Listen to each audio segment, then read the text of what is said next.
necesitamos cuidar de ese exceso de corrupción que existe, porque se llevan el Estado en peso. Radio Fuego presenta Análisis con Ricardo Mórtola. Nuestro primer entrevistado, que ya es un viejo conocido de la casa, un asiduo invitado que hemos tenido ya en nuestro anterior programa Análisis en tiempos de coronavirus. Ahora en Análisis, en nuestro estreno, está con nosotros Alberto Acosta Burneo, economista. Gracias por estar con nosotros. Bienvenido nuevamente a nuestra casa. Muy buenos días, siempre es un gusto estar con ustedes y bienvenidos de regreso. Muchas gracias, economista. Quisiera preguntarle, pues, la última vez que nosotros hablamos fue en diciembre del año 2020, ya han pasado más de 365 días, y pues con su capacidad de análisis quisiera preguntarle, si tuviera que hacer una columna donde tuviera que poner un título y una síntesis de lo que ha sido el año 2021, que comenzó con la victoria de Guillermo Lasso como presidente, se cumplieron los primeros 100 días, el éxito de la vacunación, de los 7 millones de ecuatorianos prometidos en campaña, las reformas tributarias y ahora que nuevamente se disparan los contagios, ¿cómo sintetizaría y titularía este turbulento 2021? Bueno, yo creo que podríamos resumir con una pregunta que puede ejemplificar qué es lo que está pasando y lo que veo que sucede. Y la pregunta es, ¿realmente queremos el cambio? Eso es lo que yo creo que debemos preguntarnos, porque los ciudadanos, y vemos que en cada campaña electoral o permanentemente nos quejamos de lo que vivimos. Decimos que queremos un Ecuador que haya oportunidades, que haya empleo, un país donde se pueda vivir mejor, etcétera. Pero cuando se presentan esas oportunidades, vemos cómo todos se aferran al status quo. Todos quieren que nada cambie, pero al mismo tiempo quieren que todos los resultados sean distintos. Y lamentablemente las cosas no funcionan así. Si queremos resultados distintos, tenemos que hacer las cosas también de manera distinta. Y ese es el gran desafío del país. Sí, pero el tema, economista, es que yo me imagino que las quejas de la ciudadanía entran cuando, digamos, han habido promesas incumplidas o cuando las promesas que se han llevado a cabo en campaña no se cumplen a cabalidad. ¿A qué me refiero con esto? Lo que yo quisiera preguntarle es, cuando Guillermo Lasso se lanzó a la segunda vuelta, cuando gana y llega en segundo puesto en la segunda vuelta, era muy improbable que gane las elecciones. Termina ganándolas contra Andrés Arauz con un resultado holgado para lo que se esperaba en ese momento y lo que decían las encuestas. Y a pesar de que hubieron 100 días de luna de miel, como se dice en los Estados Unidos, los primeros 100 días, más que la vacunación fue un éxito, ahora la reforma tributaria ha traído, pues, digamos, ciertas alzadas de manos, ciertas alzadas de protesta, clamando que la clase media estaría pues siendo golpeada por esta reforma tributaria. Usted también ha mencionado que en este año 2022 va a crecer el gasto público, a pesar de que los impuestos también van a crecer, pero no van a poder cubrir ese gasto público. Entonces, de cierta manera, se podría decir que las quejas pueden ser justificadas de cierta manera. ¿No lo cree, economista? Bueno, definitivamente cuando no hay consistencia en las políticas públicas con las ofertas de campaña, se generan inconvenientes. La gente se pregunta, ¿y qué pasó? Esto no es lo que yo voté. Y eso sí es un problema. Pero vemos que también incluso aquellos temas que sí se aceptaron, que sí se votaron, el tema de la reforma laboral, para dar un ejemplo, es algo que se mencionó y es una de las promesas de campaña, inclusive. Entonces, y vemos que también genera rechazo. Entonces, independientemente de esta complicación adicional de la incoherencia que puede existir en ciertas políticas con promesas de campaña, lo cual agrava aún la desconfianza de la ciudadanía, tenemos otras cosas que sí son consistentes con lo que se propuso inicialmente, pero que igual encuentran ese rechazo en la población que al final del día no quiere que las cosas cambien. Quiere que los resultados cambien, pero no que las situaciones o la manera de hacer las cosas cambien. Y eso es lo que es inviable. Si queremos que los resultados sean distintos, tenemos que realizar reformas estructurales, transformaciones profundas en el país que permitan cambiar la manera, los resultados de lo que tenemos. Un país que permita generar oportunidades. Y eso se logra solo con cambios estructurales profundos. No hay otro camino. ¿Cuáles serían esos cambios estructurales y qué, tendría que sortear el presidente Lasso para llegar a esos cambios estructurales para que el país florezca económicamente? Necesitamos mejorar el entorno productivo en el país. El país tiene que ser atractivo para invertir. La inversión es el motor del crecimiento económico. Entonces necesitamos que haya un entorno atractivo para que haya más inversión local y extranjera. ¿Cómo lograrlo? 6 medidas puntuales. Primero, tenemos que hacer una guerra al trámite. Hay muchísimo por hacer. Los trámites en el país nos matan. destruyen la vida de todo emprendedor, porque hacen todas las cosas difíciles, costosas, cuando podrían ser sencillas. Entonces hay que hacer una guerra abierta al trámite. Segundo, necesitamos seguir abriendo mercados. No podemos pensar que vamos a desarrollarnos mirando hacia un mercado minúsculo de 17 millones de habitantes, cuando el mundo tiene 7.000 millones de habitantes y con un poder adquisitivo muchísimo mayor al ecuatoriano. Tenemos que ver al mundo, abrirnos al mundo. Tercero, necesitamos hacer lo mismo con la banca. El sistema financiero necesita más competencia. Hay que eliminar el ISD. Tenemos que enlazarnos a los flujos de capitales internacionales, porque los capitales son abundantes en el exterior, no en el Ecuador. Por eso es que es tan absurdo el impuesto a la salida de divisas, porque bloquea la salida de capitales, pero los capitales no están aquí, los capitales están afuera. Entonces lo que tenemos que hacer es lo contrario, abrirnos al flujo de capitales y atraer los capitales del exterior. Y esto se logra internacionalizando el mercado financiero, permitiendo que venga la competencia internacional. Cuarto, una reforma laboral que permita modernizar las leyes laborales, porque lo que tenemos ahora es una ley para un grupo de privilegiados, y esa es la realidad, porque apenas 3 de cada 10 ecuatorianos de la población económicamente activa tienen un empleo adecuado. Necesitamos una ley que ampare a esos 7 de cada 10, a la mayoría de ecuatorianos que trabajan, que no están amparados por el Código Laboral.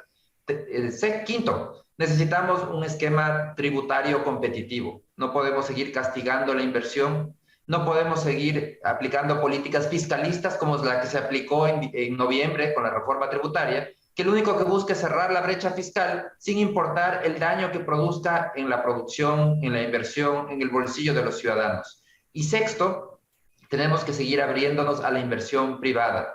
Eso significa construir seguridad jurídica y dar más espacios para que la inversión privada actúe en el país. Lamentablemente tenemos una constitución retrógrada que lo que hace es bloquear la participación privada, dejar que sectores exclusivos para el Estado, para nadie más que el Estado. Y por excepción, si es que el Estado lo decide, puede delegar al sector privado.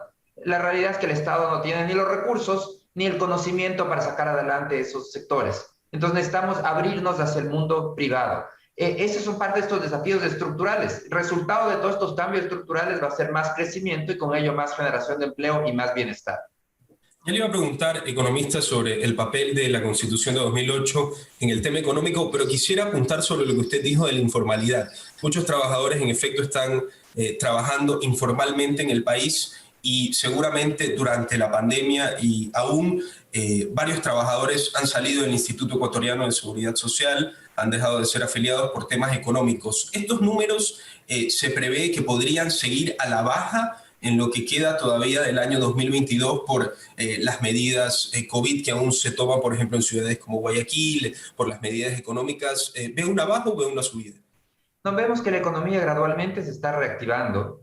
Sí. El desafío es que la reactivación es lenta y las nuevas restricciones por el COVID hacen que sea aún más lenta. El desafío es cómo aceleramos esa recuperación. Pero sí, definitivamente los datos demuestran que ha habido una recuperación en el empleo, que si comparamos noviembre de este año con noviembre del año anterior, se han recuperado alrededor de 500.000 empleos y que esa tendencia continúa. Lo que sucede es que si bien uno dice 500.000 empleos suena mucho, pero el resultado después de esa recuperación es que 3 de cada 10 tienen un empleo adecuado, es decir, la cifra sigue siendo al final del día absolutamente crítica.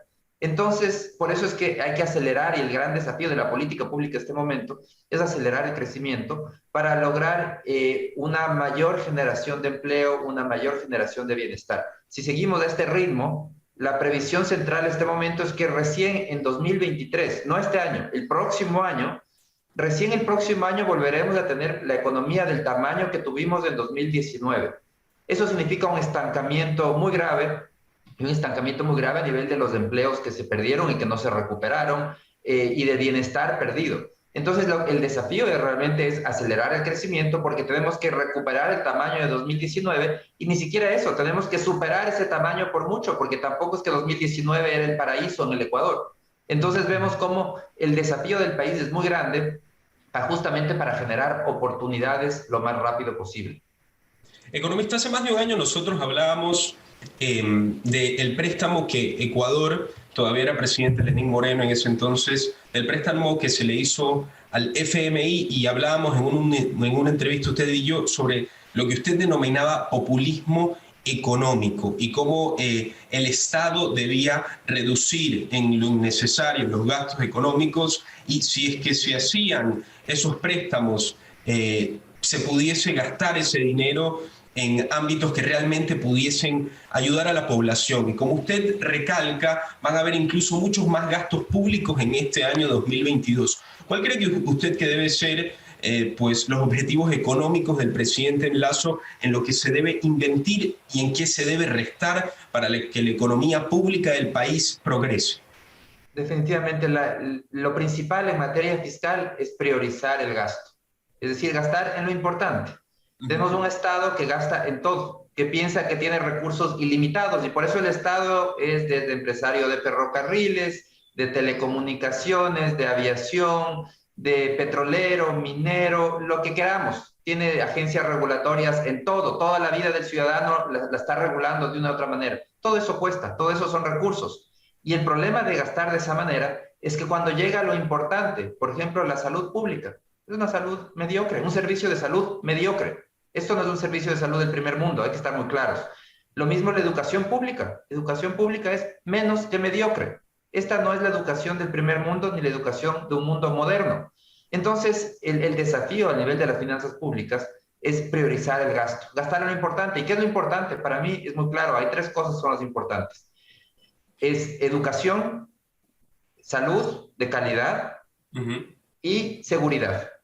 Esos son los tres temas importantes donde el Estado no solamente que tiene que gastar lo mismo que hace ahora, sino incluso incrementar los presupuestos, trabajando también en la calidad, porque incluso si vamos al detalle y vemos en educación, vemos que mucho del gasto actual en educación no se transforma en mejor calidad de la educación, se transforma en más papeleo, en más trámite, en más requisito inútil. Entonces, eso nos lleva al siguiente factor. El primero es priorizar, el segundo es calidad en el gasto. Hay que revisar que no solamente se gaste en estos temas importantes y dejar de gastar en lo que no es importante, sino que también hay que revisar la calidad. Y muy asociado con la calidad viene la transparencia. Necesitamos cuidar de ese exceso de corrupción que existe, porque se llevan el Estado en peso. Y por eso es que estos mismos corruptos son los que después nos dicen, es que no hay cómo reducir el gasto. Claro, si se reduce el gasto, se reducen sus contratos jugosos, sus acuerdos entre privados, como los llamaba el expresidente Correa. Entonces no les interesa que se reduzca el gasto. Para ellos el gasto tiene que seguir subiendo y por eso tienen que seguir subiendo los impuestos. Pero el desafío es poner en orden y tener un Estado eficiente, no un Estado obeso, un Estado atlético que nos dé un servicio de salud de primer orden, un servicio de educación de primer orden y seguridad. Yo creo que si logramos eso, los ciudadanos van a sentir la diferencia. Y para lograr esta priorización de gastos, hay que dejar de gastar en lo que no es importante, en lo que no es prioritario. El Estado empresario de ferrocarriles, eso no le cambia la vida a nadie, más que a quien recibe el contrato por ese proyecto, pero a nadie más. Entonces, lo que sí le cambia la vida a los ciudadanos es que se invierta en una educación del primer mundo para nuestros hijos, o en una salud del primer mundo, o en seguridad también del primer mundo. Esas son las cosas que sí cambian la vida. Entonces hay que saber priorizar, igual que lo hacemos todas las familias, el Estado también tiene que saber priorizar, porque el Estado también tiene limitaciones de presupuestos, igual que tenemos todas las familias. Usted siempre ha remarcado, economista, que la Constitución del 2008 juega un gran papel en el ámbito de la economía nacional y en las trabas que pueden haber para que exista inversión extranjera. Quisiera preguntarle en puntos muy cortitos, si es que me lo puede decir, para que la audiencia lo pueda tener clara, ¿qué papel contrario juega esa Constitución que se estipuló en el año 2008? Y si es que hubiera la posibilidad, ¿qué reformas o leyes se podrían imponer para que no se pueda evadir? Porque la Carta Magna es, digamos, la madre de todas las leyes, pero cómo de cierta manera se pudieran sortear estos problemas que causa la Constitución del año 2008. Bueno, el problema de la Constitución de 2008 es que es una constitución estatista e hiperpresidencialista. Entonces, otorgó mucho poder al Estado, y no solamente al Estado con una división de poderes como se la conoce tradicionalmente, sino con una concentración de poderes en el Ejecutivo. Fue hecha a la medida de un líder autocrático como fue Rafael Correa, para que pueda hacer lo que él mismo decía, lo reconoció alguna vez, dijo, el Ejecutivo es la cabeza de todos los poderes del Estado, y la Constitución creó exactamente ese entorno, cuando las constituciones en el mundo se crearon precisamente para dividir el poder, para que el Ejecutivo no sea la cabeza del Estado, para que haya tres poderes claramente diferenciados, existan pesos y contrapesos, y que ningún poder pueda decir yo estoy por encima del resto. Bueno, la Constitución de 2008 del Ecuador no hizo eso. Creó un poder súper fuerte, sobredimensionado, que es el Ejecutivo, y creó poderes hipertrofiados, famélicos, que son el resto de poderes. El resultado es inseguridad jurídica, porque un Estado, un Ejecutivo con exceso de poderes crea arbitrariedad, crea incertidumbre, destruye seguridad jurídica. Ya lo vivimos durante la época de Correa, como en los casos de juicios contra el Estado, el presidente dio la orden a los jueces y dijo, si ustedes fallan en contra del Estado, ustedes son antipatriotas y ustedes me van a responder a través de los mecanismos que yo tengo para controlarlas. Eso no es garantizar justicia, porque no importaba quién tenía la razón. Lo que importaba es que si era en contra del Estado, el Estado debía tener siempre la razón. Eso es inseguridad jurídica.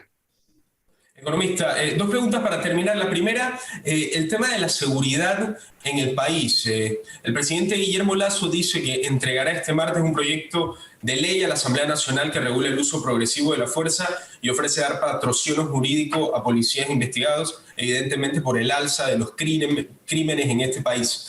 ¿Usted por qué cree que, y si es que lo pudiera explicar de la manera más simple para la ciudadanía, por qué ha aumentado la delincuencia, el sicariato y el asesinato en este año, principalmente en el país, que ya venía creciendo desde finales del año pasado? Bueno, sucede que el país desde hace muchos años ha sido un terreno de paso, y no solo de paso, sino de abastecimiento del narcotráfico. El país está atravesado por el narcotráfico y desde hace muchos años el gobierno en ciertas cosas decidió hacerse de la vista gorda y dejar que continúen con sus actividades ilícitas. De repente, cuando algún gobierno decide detener estas actividades ilícitas, las cosas comienzan a complicarse. Entonces comenzamos a ver que se producen atentados en contra de la policía, por ejemplo, de destacamentos de policía, ataques contra el Estado ecuatoriano, porque el Estado ecuatoriano se atrevió a meterse en el territorio que era de propiedad del narcotráfico. Entonces, el desafío para el país es seguir luchando contra estas redes transnacionales del crimen. Y eso se logra solamente con una lucha organizada también y con colaboración internacional, porque el enemigo al que estamos enfrentando no es un enemigo local, es un enemigo transnacional que tiene tentáculos en toda la región, desde México, Colombia, Ecuador. Estamos hablando de carteles del narcotráfico que tienen presencia regional. Entonces, en esta lucha tenemos que tener una colaboración también internacional. En su momento tuvimos incluso la base de Manta, que permitía controlar ese tránsito. Vemos que el gobierno de Correa la retiró y ahora cuando se intenta poner un radar, a las pocas semanas es explotado el radar para que no pueda haber ese control sobre quién pasa y sobre el narcotráfico. Entonces vemos que realmente estamos frente a un enemigo muy grande, que ese gran origen de la violencia nace por ese lado, de unos grupos irregulares que quieren seguir controlando el territorio y un Estado que dice, no, este territorio es mío y yo tengo que controlar este territorio. Esa es la base del conflicto. Definitivamente, economista. Para terminar, quisiera hacerle una última pregunta en especie de dinámica. El presidente Guillermo Lasso lleva más de 8 meses en el poder en este momento en el país y su aprobación llega a este limbo que está en este momento, que era muy diferente, pues cuando había cumplido a cabalidad su promesa de la vacunación masiva apenas en los primeros 100 días de su gobierno. Le pregunto, quisiera que usted me diga, ¿qué calificación le pondría hasta ahora al presidente de Lasso del 1 al 10? ¿Qué ha sido lo mejor que ha hecho y qué ha sido lo peor que ha hecho hasta este momento? Bueno, yo creo que en los temas positivos y lo mejor que ha hecho es plantear una política clara de competitividad, tener claro que hay que trabajar en mejorar la producción, impulsar las inversiones, y eso ha empezado trabajando en un desmantelamiento del exceso de aranceles y de trabas que existen al comercio exterior. Muy positivo, yo creo que eso es lo importante. En los temas negativos, a mí lo que más me preocupa fue esta reforma tributaria que no solamente que fue en contra de lo que propuso en campaña, sino que además va en contra de la reactivación económica, en contra de la misma competitividad, porque por un lado se está trabajando en construir competitividad, pero por otro se elevan impuestos a las empresas, destruyendo competitividad. Entonces, ahí podríamos decir una de cal y una de arena.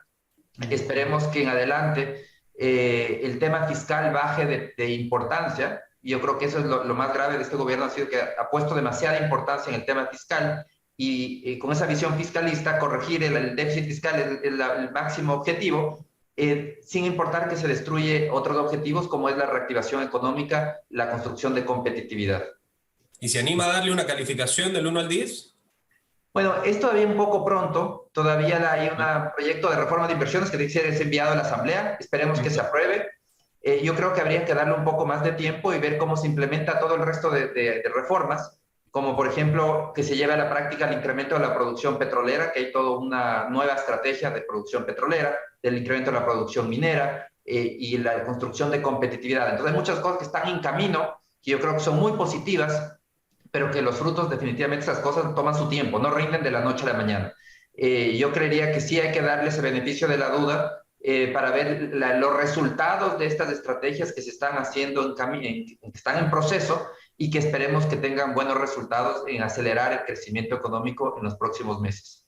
Esperemos esos resultados, analizarlos con usted aquí en Radio Fuego cuando vuelva la próxima vez. Economista, muchísimas gracias por estar con nosotros el día de hoy. Muchísimas gracias, siempre es un gusto. Radio Fuego presentó Análisis con Ricardo Mórtola.